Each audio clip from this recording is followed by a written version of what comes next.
السلام الله عليكم ورحمة الله وبركاته وعن ونكسن داوديال ميل كستو aad ku sugantiin kusoo dhawaada barnaamijkii falanqaynta siyaasadda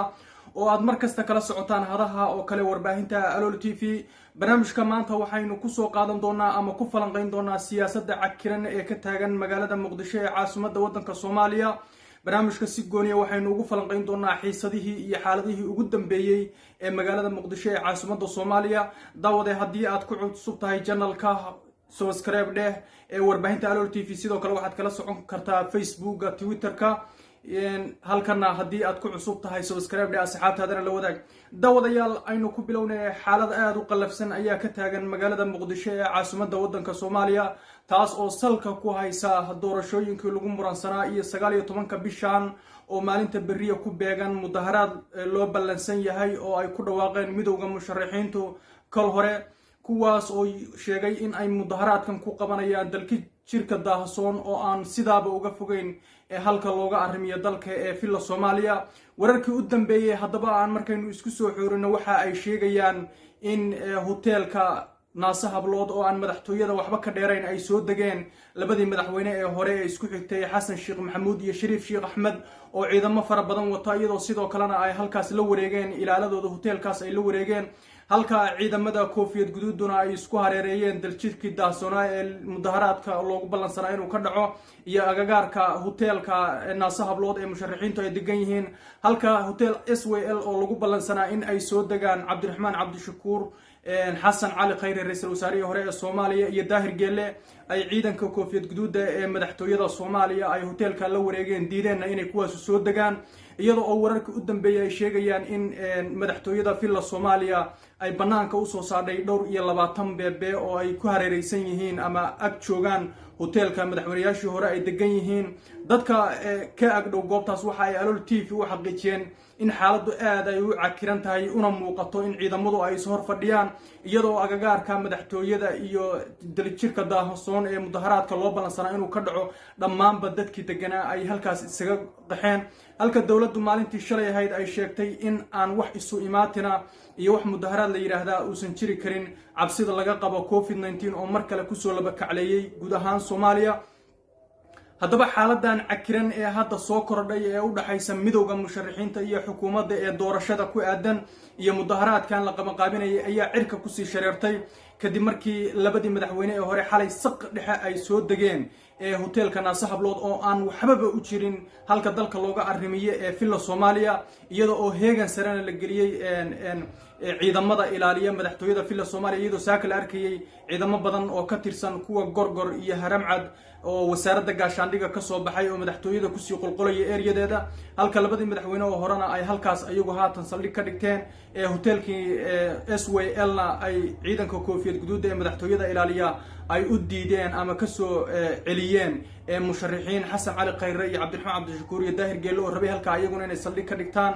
sidoo kale waxa qorshuhu yahay in isla caawa hadii ay suuro gasho halkaas hotelka madaxweynayaashii hore ay degan yihiin ay soo gaaraan xildhibaano ka tirsan baarlamaanka Soomaaliya oo mucaaradka iyo siyaasiyiin kale oo ka mid yahay gudoomiyaha aqalka sare ee baarlamaanka Soomaaliya Cabdi Xaashi Cabdullaahi sidoo kale daawadayaal waxa la arkay dhaqdhaqaaq ciidamada sida gaarka u tababaran ee gorgor la yiraahdo ay ka sameeyeen guud ahaan magaalada Muqdisho oo la arkay meelo badan iyaga oo dadka baaraya ama checkpointiga ka dhigtay waxa ay u muuqataa Muqdisho mid haatan xaalad ciriiriya sii galaysa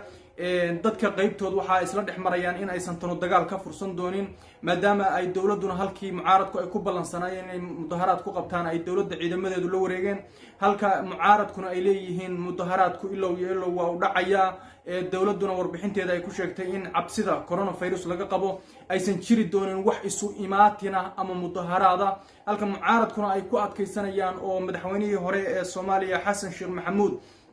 uu ku celiyay in waxa kan la yiraahdo mudaharaadku uu dhacayo cid lagala tashanayana uusan jirin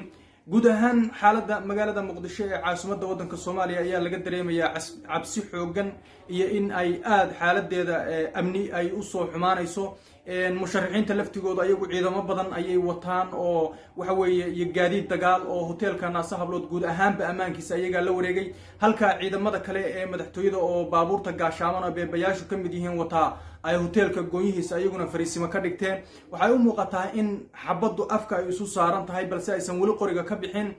dhinaca kale dowladda Mareykanka ayaa muwaadiniinteeda waxa ay uga digtay in ay ka qayb galaan mudaharaadka la sheegay in musharaxiintu ay ku dhawaaqeen ee ka dhacaya 19 bishan magaalada Muqdisho gaar ahaan daljirka Daahsoon oo aan waxba ka dheerayn madaxtooyada Villa Soomaaliya. warar kale oo soo baxay ayaa sheegaya in dowladda Mareykanku warbixin ay shalay soo saartay ay sheegtay in ay xeebaha Soomaaliya hub ka qabatay. hubkaas uu ka yimid dowladda Imaaraadka Carabta una socday qaybo kamid ah siyaasiyiinta ku sugan magaalada Muqdisho ee caasimadda waddanka Soomaaliya. wararkaas oo dhan bal wixii ka soo kordha daawadayaal halkan baynu baad kala socon doontaan markastana aan inay kugu soo gudbin doonaa. waana eegi doonaa xaaladan cakiran ee haatan ka taagan magaalada Muqdisho ee musharaxiinta oo dhankooda ayaguna ku adkaysanaya in ay wixii loo balansanaa sameynayaan, halka madaxtooyada iyo dowladuna ay sheegtay in wax dhacaya aysan jirin oo ciidamo aad u fara badan oo ay ka mid yihiin kuwa sida gaarka u tababaran ee Gorgor commandosta Gorgor iyo Danab iyo ciidamada waxa weeye booliska gaarka ee Haramcad lagu arkay saaka iyagoo magaalada soo galaya kuna sii qolqolaya madaxtooyada Soomaaliya saldhigyana ka samaystay halka loogu talagalay daljirka Daahsoon. talada daljirka Daahsoon oo mudaharaad ka dhici lahaa iyo agagaarkeeda hotel Naasa Hablood oo labada madaxweyne hore ay degan yihiin. haddaba xaaladan ayaynu la socon doonaa bal halka ay ku dambayso iyo siyaasadahan isdiidan ee magaalada Muqdisho haatan ka taagan iyo guud ahaan Soomaaliya doorashadeedii. daawadayaal haddii aad channelka ku cusub tahay asxaabtaada la wadaag muuqaalkan kuna soo biir channelka. dhammaantiin aad iyo aad baan idin salaamaya. magacayguna waa Maxamed Faarax Suleymaan.